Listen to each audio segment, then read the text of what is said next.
1971 के बाद हिमाचल बनने के बाद या उसके बाद के 10 साल ले लो कि जो पद वो आप चलाए रखते, कागजों में क्या होता है सरकार में, वो चले रहते हैं। हमने तो रोजगार के निजी और प्राइवेट क्षेत्र में 42,000 के करीब रोजगार दिया, और एजुकेशन में अब जो रोजगार के पद भरे जा रहे हैं आने वाले, क्योंकि अगला बजट का भी तो रिप्लाई करना है, तो मैं उसके लिए भी थोड़ा सा इनके लिए रखा है कि हमने कहाँ कहाँ दिए है, मैं उस समय आपको बताऊंगा। माननीय अध्यक्ष महोदय, हमारी सरकार, आपको मैं विश्वास दिलाना चाहता हूं, विकास में कोई कमी नहीं आने देगी। विकास का मतलब ये नहीं होता कि पैसे की तंगी है, पैसे का सही इस्तेमाल ही विकास को आगे ले जाता है। हमारे पास पैसे के सही इस्तेमाल के रंग, हमारे पास पैसे के सही इस्तेमाल करने के ढंग है, और हम उसको ढंग को कर रहे हैं।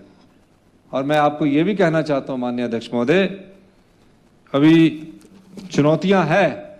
अब जिसकी आरडीजी 3,257 करोड़ रुपया रह जाए, तो इसका मतलब यह नहीं है कि हम इस चुनौती का सामना नहीं करेंगे, पर जिसने पहले दिन से ही 2900 करोड़ रुपए का हमने 2 साल में राजस्व कमाया, इस चुनौती का भी हम सामना करेंगे। जो हमने योजनाएं लाई है, अगले वर्ष उसका स्वरूप आपको दिखना शुरू हो जाएगा।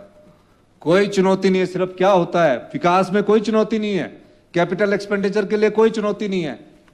जो हमारे खर्चे रेवेन्यू एक्सपेंडिचर के हो जाते हैं, जो हमारे सैलरीज, पे, इंटरेस्ट, मूलधन, डीए, इन सब के कारण जो रेवेन्यू एक्सपेंडिचर के कारण खर्चे होते हैं, वो थोड़ा सा, जब उनको रेवेन्यू एक्सपेंडिचर को हम ठीक करते हैं तो थोड़ी बहुत तंगी और कमी रहती है। हम उसको सुधारने की कोशिश कर रहे हैं, और हम इस कोशिश में सफल भी हुए।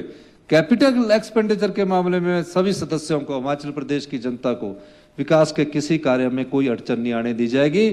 तेज गति से विकास हुआ है, वो मैं आने वाले बजट के प्रस्तुतिकरण के बाद आपको उसके भी आंकड़े दूंगा।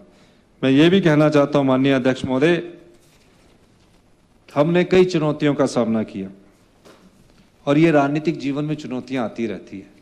हमारी तो छात्र जीवन से ही चुनौतियों का सामना करने की हमें आदत से पड़ गई है। कुछ लोग गलतफहमी में रहते हैं कि हमने जो किया उसका किसी को पता नहीं है, जिनके साथ मिलकर किया वही सब हमें बता देते हैं।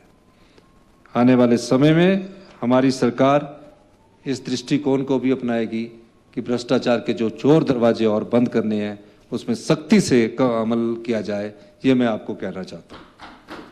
अध्यक्ष महोदय, हमने फिर कहा आपको कि बीजेपी की जो भारतीय जनता पार्टी की सरकार है थी, वो सुनना नहीं चाहती। हम उनको तंग थोड़ी करना चाहते, हम उनको सुनाना चाहते हैं। उनके भी तो नए नए एमएलए चुनकर आए हैं, उन्हें भी तो पता होना चाहिए कि उनके साथ क्या अन्याय हो रहा है। वो भी तो बेचारे अपनी बिल्डिंगों को पूरा करने के लिए रो रहे हैं।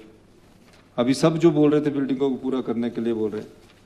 और एक बात मैं ये भी कहना चाहता हूँ माननीय अध्यक्ष महोदय, पारदर्शिता से सारे कार्य किए जाएंगे। कहीं किसी को कोई ऐसा लगता है कि हमने कोई गलती की है, तो जनता का भी दायित्व बनता कि हमारे ध्यान में लाया जाए। अगर उसमें सुधार करने की जरूरत होगी और जनता की उसमें राय अच्छी होगी, हम उस दृष्टि से उसमें भी सुधार करेंगे। इन्हीं शब्दों के साथ मैं इस राज्यपाल के अभिभाषण का समर्थन करता हूं। जय हिंद, जय भारत।